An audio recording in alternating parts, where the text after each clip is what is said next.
Assalamualaikum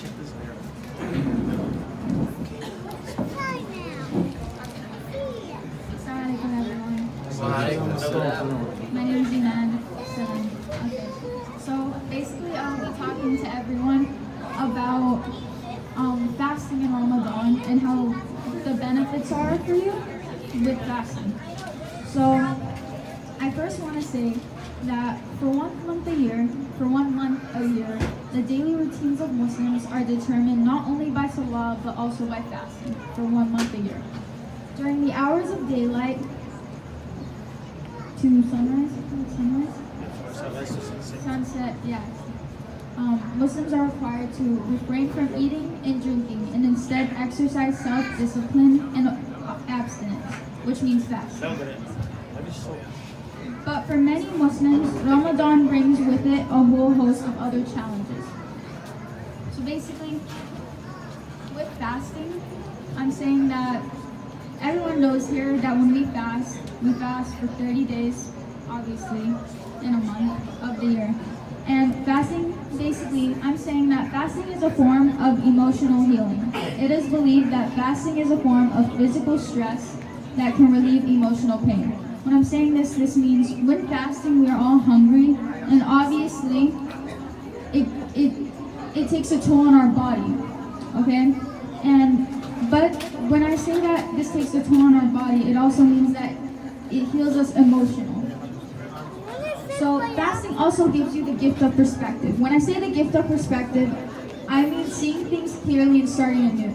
When we fast and we have the gift of perspective, basically, this gives us a new sight to everything. These 30 days, each day, we need to learn something new and become better. We gotta do something that can strengthen our Eman and that can help us, because this month is very important.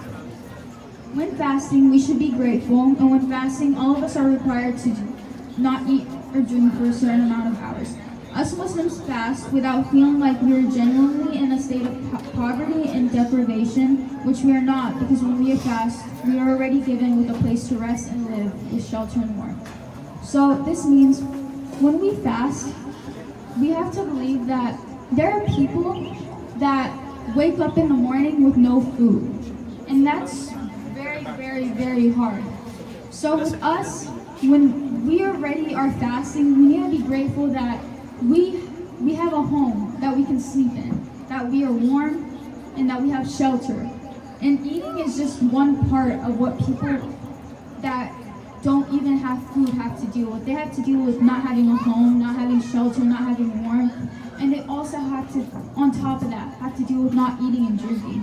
So us just having to feel like how they feel, like we already have so much, but we are only given not to eat and drink. So after this, I'm saying that there are 3 types of patience that we have to deal with while fasting. So the first type of patience is patience in the obedience of Allah, which means by fulfilling our obligation to fast, and with comes fasting also comes reading Quran as well. So this type of patience in Ramadan is the obedience to Allah. When we fast, we can't just say, okay, I'm not going to eat, I'm not going to drink, and then we're going to wait till 8 o'clock so that we can eat. That's not fasting. Fasting comes with more, which means when we fast, we have to think of why we're fasting. We have to do things that remind us as to why we're fasting. And also the second patience is patience in not disobeying Allah, which means patience as in, okay, I'm not eating, I'm not drinking, so let me spend my time wisely and then wait till I can eat. Not waste my time thinking about, okay, when's 8 o'clock so that I can eat, you know what I mean? And the last patience is with Allah's decree and the afflictions that come with fasting, such as hunger and weakness.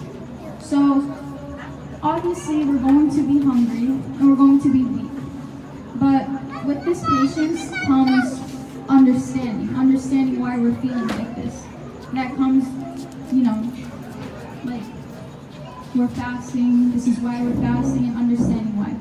So, to help with patience, I believe that you should keep busy and don't keep looking at the clock, because that just wastes your time.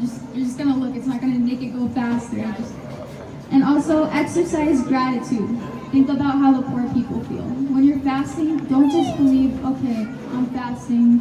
We all know why. This is because poor people. I mean, everyone tells us this, right? But you have to sit down, really talk about it and think, okay, there are people in the world that wake up in the morning and they have to look for food. We have the things that we need to get food. Alhamdulillah, we can, if we're hungry, we can open our fridge, we can open our pantry, we can get food.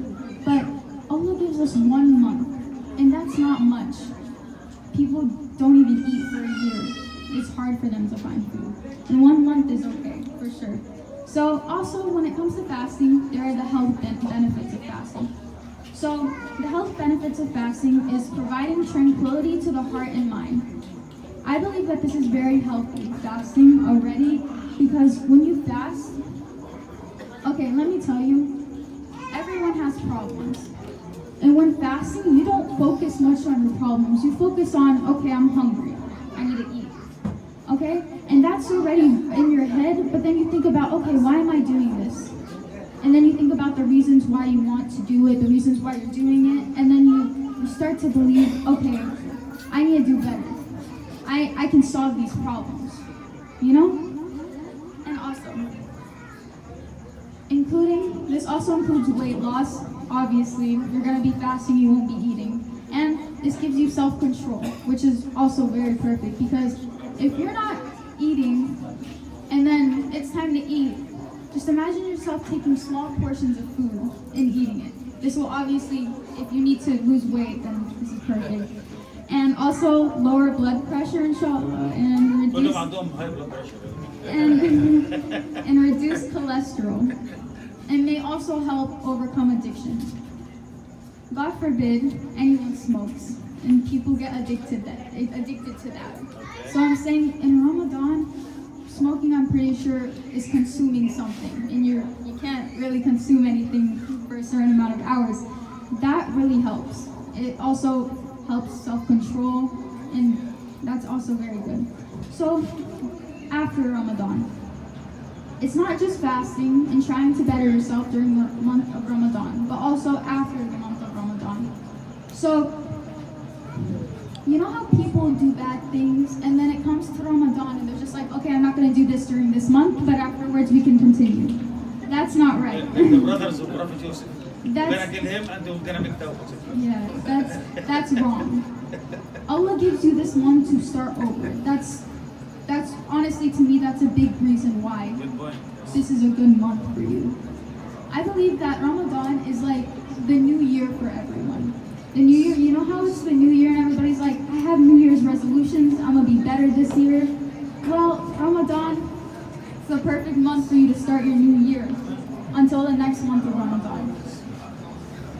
Okay. So Ramadan gives us the opportunity to better ourselves and to purify our souls and to strengthen our Eman. So Ramadan, this month, gives us the opportunity to become better, to start each new year better. Allah, when He gave us this month to fast, He gave us this month for a reason. Okay? When people fast during this month, Allah, basically, I believe that you're supposed to fulfill this month, and after this month, I believe that you should be better, you know? I believe that you should be a better person, your Iman should be strengthened, and then you should learn something and do good with that, and keep that going. Lastly, I believe in Ramadan, fasting is not a hardship. It is actually the hardship that relieves all hardship. So when I say this, I believe that when people say that obviously fasting is hard and you have to go through fasting and it's a hardship, I believe that fasting solves every hardship that you have, because fasting gives you so much, and it's not just eating and drinking, it's more behind that. So thank you, everyone.